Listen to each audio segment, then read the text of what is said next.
ये कहानी शुरू होती है एक गांव से। उस गांव में एक लकड़हारा रहती है। वो अपनी गुजारा करने के लिए जंगल से पेड़ काटती है।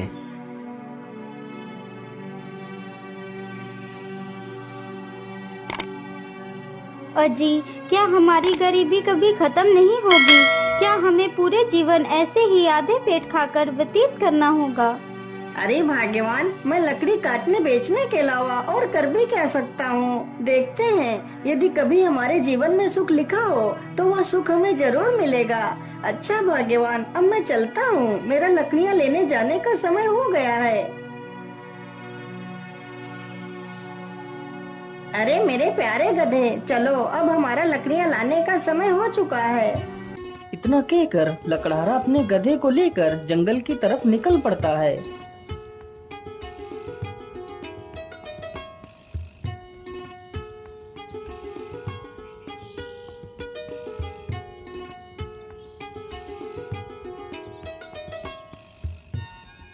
मेरे हिसाब से यही पेड़ ठीक रहेगा। चलो इसे ही काट लेता हूँ।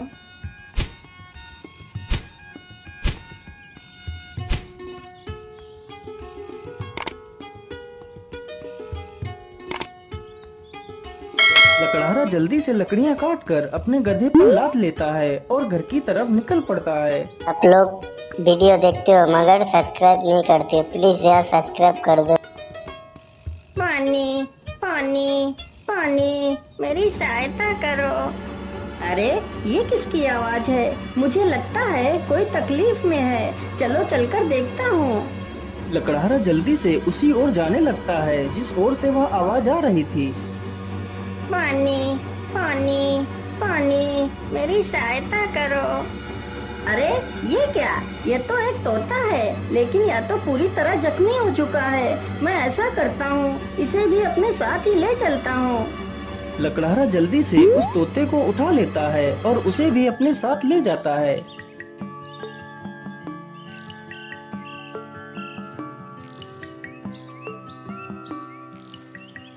अरे भाग्यवान, तुम जल्दी से हल्दी और चूने का लेप लेकर आओ। मुझे इस तोते के जख्मों पर उस लेप को लगाना है। लकड़हारे की पत्नी तुरंत ही हल्दी और चूने का लेप लेकर आती है। लकड़हारा तुरंत ही उस तोते के जख्मों पर उस लेप को लगाने लगता है। अरे तोता भाई, मैंने तुम्हारे जख्मों पर दवाई लगा दी है। अब तुम जल्दी ही स्वस्थ हो जाओगे। इस प्रकार तोता 1-2 दिनों में ही पूरी तरह स्वस्थ हो जाता है।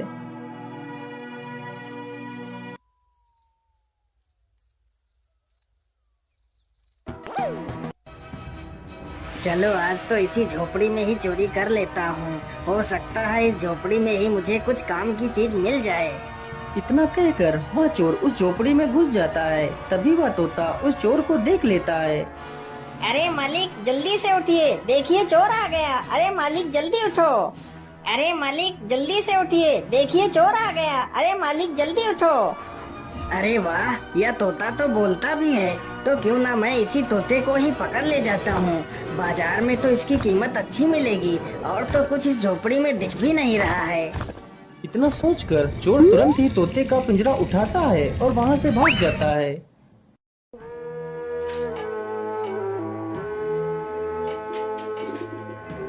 चोर को चलते चलते रात से सुबह हो जाती है। ओहो, मैं तो रात भर चलते चलते कितना थक गया हूँ। चलो ऐसा करता हूँ, थोड़ा इसी पेड़ के नीचे आराम कर लेता हूँ, फिर सोचूंगा इस तोते का क्या करना है। इतना सोचकर चोर उसी पेड़ के नीचे लेटकर सो जाता है। तभी वहाँ से एक राजा अपने घोड़े पर सवार होकर निकलता है। महाराज मुझे बचा लीजिए, मेरी रक्षा कीजिए महाराज, नहीं तो यह चोर मुझे मार डालेगा। अरे ये कौन है जो मुझे मदद के लिए पुकार रहा है, लेकिन आसपास तो कोई नहीं दिखाई दे रहा है। अरे महाराज, उधर नहीं, इधर नीचे देखिए महाराज, मैं इधर हूँ। महाराज मुझे बचा लीजिए, यह चोर मुझे उठाकर ले जा रहा है। अरे वाह, यह तोता तो बोल भी सकता है। चलो मैं इस तोते को खरीद लेता हूँ। यह तोता मेरी पुत्री को बहुत पसंद आएगा। अरे ओ चोर, चल अब उठ जा, और कितना सोएगा तू?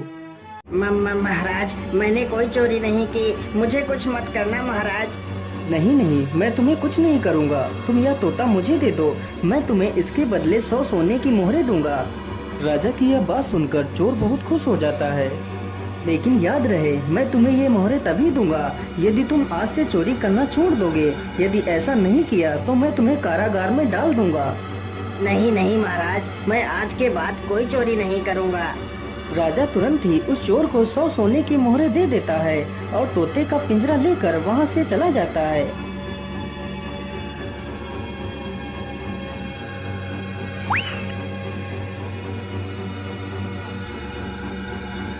अरे राजकुमारी, तुम कहाँ हो? देखो मैं तुम्हारे लिए क्या लेकर आया हूँ। अरे पिताजी, यह तोता तो कितना सुंदर है। हाँ पुत्री, यह कोई ऐसा वैसा तोता नहीं है। यह तोता इंसानी भाषा को बोल और समझ सकता है। फिर तो यह एक अद्भुत तोता है। पिताजी, आज से मैं इस तोते को अपने साथ ही रखूंगी।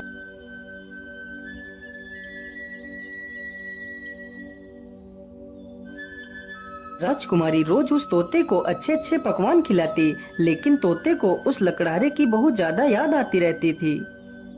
अरे मेरे प्यारे तोते, मैं तुम्हें कुछ भी खिलाती हूँ, तुम उसे सही ढंग से क्यों नहीं खाते हो? क्या बताऊं राजकुमारी जी, मुझे इस पिंजरे में कैद हुए पूरा 1 महीना हो चुका है। मेरा मन भी आकाश में उड़ने को कर रहा है, लेकिन मैं इस पिंजरे में कैद हूँ। मैं क्या कर सकता हूँ? अच्छा ऐसी बात है, तो फिर चलो मेरे साथ। आज मैं तुम्हें बाहर की सैर करा के लाती हूँ। राजकुमारी तोते को जंगल में ले जाती है और उसे पिंजरे से बाहर निकाल देती है। फिर तोता आसमान में उड़ने लगता है। अरे ये क्या, ये पेड़ इतना चमक क्यों रहा है? क्या यह पेड़ कोई जादुई पेड़ है? अरे राजकुमारी जी, उधर देखिए, यह पेड़ इतना चमक क्यों रहा है? क्या यह कोई जादुई पेड़ है? अरे हाँ, मुझे तो लगता है ये कोई जादुई पेड़ ही है। चलो इसके पास चलते हैं। राजकुमारी तथा वह तोता दोनों उस वृक्ष के पास जाते हैं। राजकुमारी जैसे ही उस वृक्ष को स्पर्श करती है, तभी वह उस वृक्ष में समा जाती है। यह देखकर तोता हैरान हो जाता है। अरे राम राम राम, ये क्या हुआ? राजकुमारी तो पेड़ के अंदर चली गई। मुझे जल्दी से यह खबर राजा को देनी होगी।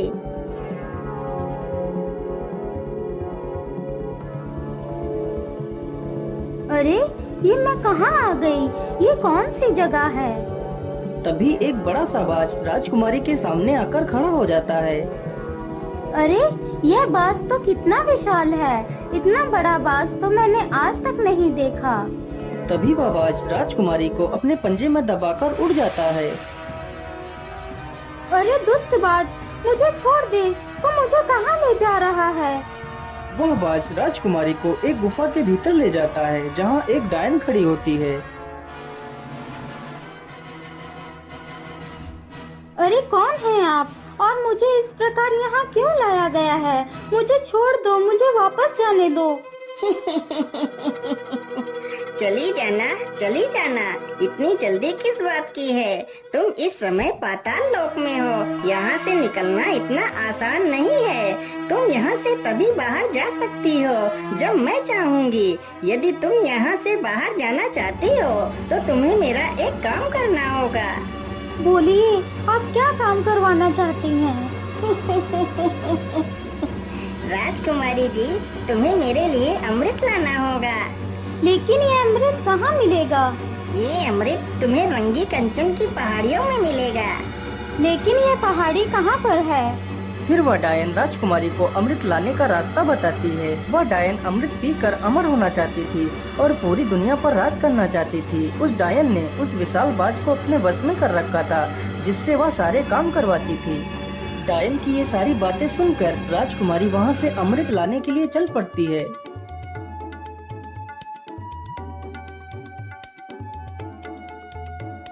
राजकुमारी अमृत ढूंढते ढूंढते उन्हीं पहाड़ियों पर पहुंच जाती है जहां पर अमृत था। मुझे लगता है इसे गुफा में ही अमृत होगा। चलो इसके अंदर चलती हूँ। राजकुमारी जैसे ही गुफा के अंदर प्रवेश करने की कोशिश करती है, तभी एक जहरीला सर्प राजकुमारी को डस लेता है और राजकुमारी की वहीं पर मृत्यु हो जाती है।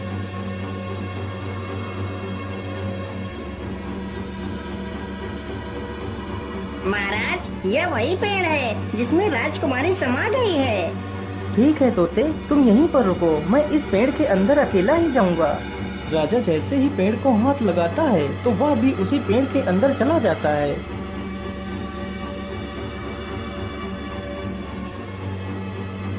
तभी वही बाज फिर से आता है और राजा को भी उठाकर उसी डायन के पास ले जाता है।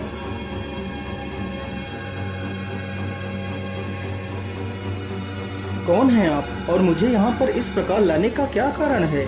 मेरी राजकुमारी कहाँ है? अरे महाराज, आप चिंता ना करिए, आप जल्दी ही अपनी राजकुमारी से मिलेंगे। उससे पहले आपको मेरा एक काम करना होगा। ठीक है डायन, मुझे जल्दी से बताइए, मैं तुम्हारे लिए क्या काम कर सकता हूँ। फिर वह डायन राजा से भी उसी अमृत को लाने की बात कहती है। ठीक है डायन, मैं तुम्हें वह अमृत लाकर दे दूंगा, लेकिन मेरी पुत्री को कुछ नहीं होना चाहिए। इतना कहकर राजा अमृत लाने के लिए चल पड़ता है।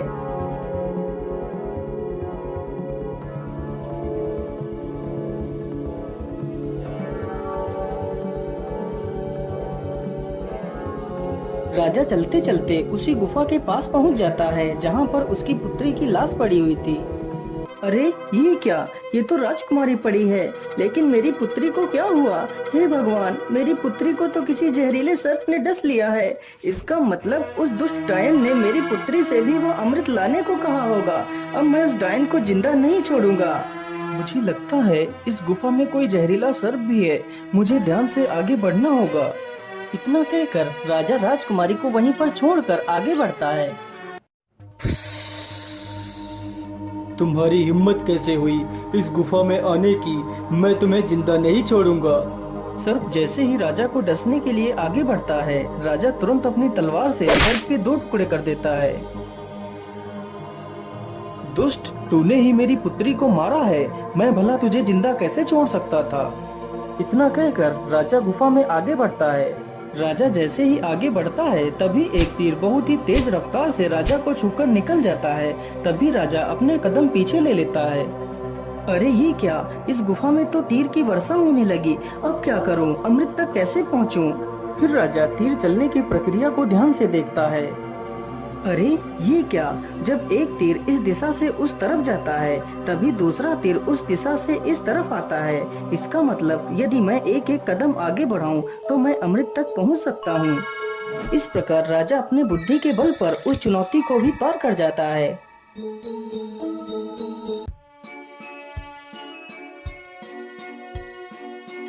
अरे वो रहा अमृत, चलो जल्दी से अमृत को ले लेता हूँ।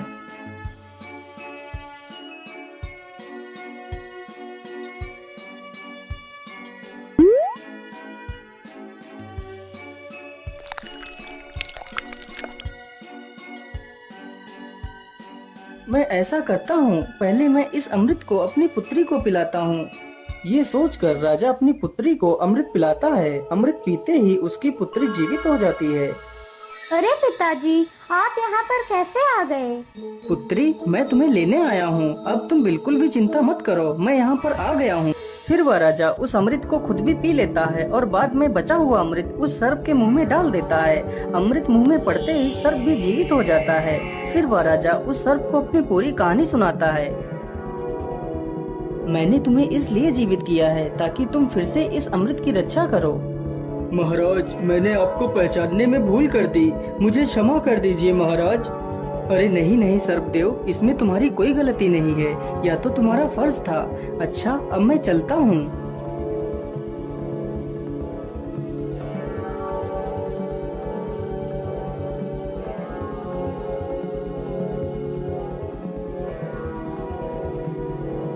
राजा उस बोतल में अमृत के स्थान पर एक तालाब से साधारण जल भर लेता है और डायन के पास पहुंच जाता है। ये लीजिए डायन, मैं तुम्हारे लिए अमृत लेकर आ गया हूँ, अब मुझे बाहर जाने का रास्ता बता दीजिए। अरे वाह राजा, तुम तो कितने बहादुर हो। यह अमृत आज तक कोई नहीं ला सका, जो भी गया वह लौट कर नहीं आया, और तुम तो अमृत लेकर आ गए। चलो चलो, जल्दी से मुझे यह अमृत दे दो। राजा तुरंत ही उस डायन को वह पानी से भरी हुई बोतल दे देता है। डायन तुरंत ही उस पानी को अमृत समझकर पी जाती है। हे डायन, मैंने आपके कहे अनुसार आपको अमृत लाकर दे दिया। अब मुझे बाहर जाने का मार्ग बता दीजिए। इतनी भी जल्दी क्या है, अब मैं अमर हो चुकी हूँ। अब तुम दोनों यहाँ से कहीं नहीं जाओगे। आज से तुम दोनों भी मेरे गुलाम हो। अरे डायन, ये तो सरासर धोखा है। मुझे यहाँ से जाने का मार्ग बताओ, नहीं तो मैं तुझे मार डालूंगा। अरे मूर्ख राजा, अब मैं अमर हो चुकी हूँ। अब तू मेरा कुछ भी नहीं बिगाड़ सकता। अच्छा, ऐसी बात है तो फिर ये ले मेरे इस तलवार के वार को झेल। इतना कहकर राजा उस डायन के पेट में तलवार घुसा देता है।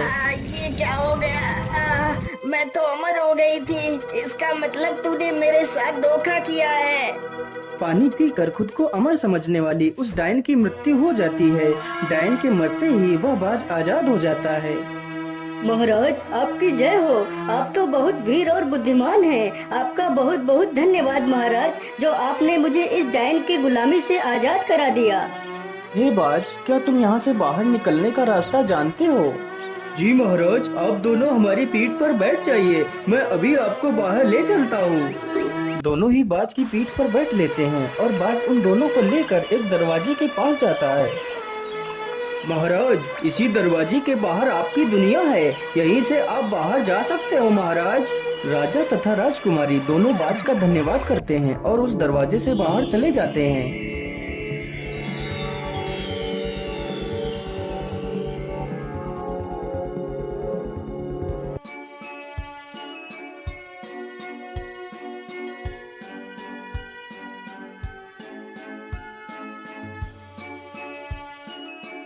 हे तोते, यदि आज तुम न होते तो मैं कभी भी अपनी पुत्री को नहीं पा सकता था। इसलिए मैं तुमसे बहुत प्रसन्न हूँ। आज तुम मुझसे कुछ भी मांग सकते हो। महाराज, यदि आप मुझे कुछ देना ही चाहते हैं तो मुझे 1000 सोने की मोहरें देकर आजाद कर दीजिए। राजा ने ऐसा ही किया। तोते को 1000 स्वर्ण मुद्राएं देकर उसे विदा कर दिया। तोता वहाँ से उड़कर सीधा उसी लकड़हारे के पास पहुँच जाता है। मालिक, देखिए मैं आ गया और आपके लिए कुछ उपहार भी लेकर आया हूँ। लकड़हारा जैसे ही उस पोटली को खोलकर देखता है तो उसमें ढेर सारे सोने के सिक्के देखकर वह बहुत खुश हो जाता है और फिर वे तीनों मिलकर खुशी खुशी अपना जीवन व्यतीत करने लगते हैं।